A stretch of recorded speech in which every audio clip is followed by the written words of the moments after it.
Hello guys, দারুণ মজাদার একটা ভিডিও নিয়ে হাজির হলাম। শ্রাবণ মাসের আর বেশি বাকি নেই, 2-3 দিন বাকি আছে। তাই তো এত হুড়োহুড়ি জল ঢালার। সব বাঁক কাঁধে করে নিয়ে দলে দলে চলেছে শিবের মাথায় জল ঢালতে। এক কালারের পোশাক, আগে আগে ডিজে বক্স, পিছে পিছে সব বাঁক কাঁধে করে নিয়ে বাবার জয়গান গাইতে গাইতে সব চলেছে জল ঢালতে। শুধু তোমাদের পশ্চিমবাংলাতেই ধুম হয় না, আমাদের এখানেও প্রচুর ধুম জল ঢালার। এই দেখো কত লোক যাচ্ছে। আমারও ইচ্ছা হচ্ছে জল ঢালতে যেতে, খুব ভালো লাগে সবাই একসাথে এইরকমভাবে একই পোশাক পরে সব জল ঢালতে যাওয়া। শ্রাবণ মাস শেষ, তাই আর বেশি বাকি নেই শ্রাবণ মাসের। মানুষের মনে আবার সারা বছর পরে এই দিনটা আসবে, তাই সবাই যে যেখানে আছে সব বেরিয়ে পড়েছে জল ঢালতে। খুব ভালো লাগছে এইগুলো দেখে আমিও একটু ভিডিও বানিয়ে নিলাম। এদিকে ছিল গেরুয়া কালার, আবার দেখছি একদল সাদা গেঞ্জি আর লাল গামছা, সব জায়গায় আলাদা আলাদা রকমের। কেউ গেরুয়া, কেউ প্রিন্টেড, কেউ সাদা, সব বাঁক কাঁধে করে নিয়ে হেঁটে হেঁটে খালি পায়ে চলেছে বাবার মাথায় জল ঢালবে। কি সুন্দর লাগছে দেখতে, তাই ভিডিও একটু বানিয়ে নিলাম। ও মাই গড, দেখছি বাড়ির ছাদে একটা ময়ূর বসে আছে। সে আবার কাউ কাউ করে ডাকছে। ময়ূরের ডাকটা আজীবসা ডাক।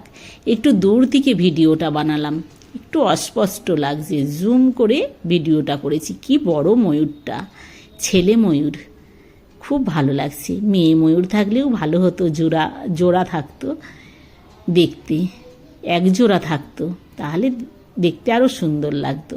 কিন্তু এটা একটাই ময়ূর, ছেলে ময়ূর।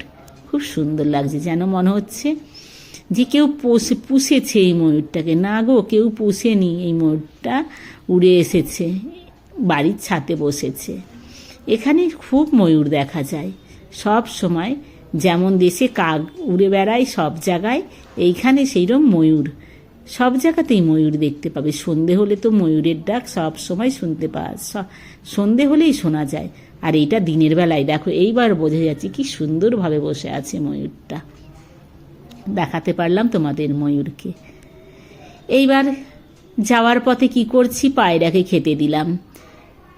বাটিতে করে আমি মুগ ডাল নিয়ে নিলাম, নিয়ে এইবার পায়রাদের খেতে দিয়ে দিলাম মুগ ডাল। পায়রারা খুব মুগ ডাল, হারা মুগ, সর্ষে এইগুলো খুব পছন্দ করে। কিন্তু কত লোক কত কিছু খেতে দিয়েছে, ভুট্টা, জব, এই ডাল, সর্ষে এইসব দিয়ে রেখেছে পায়রাদের খাওয়ার।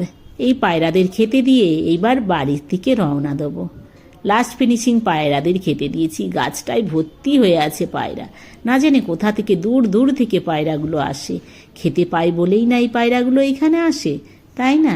আমার ভিডিওগুলো যে তোমরা দেখো, তার জন্যে মন থেকে থ্যাংক ইউ। আরও নতুন নতুন ভিডিও নিয়ে আসার চেষ্টা করব। খুব ভালো থাকবে, সুস্থ থাকবে। পায়রাকে খেতে দিয়ে এইবার আমি বাড়ি চলে যাচ্ছি। এবার গাড়িতে বসে পড়লাম।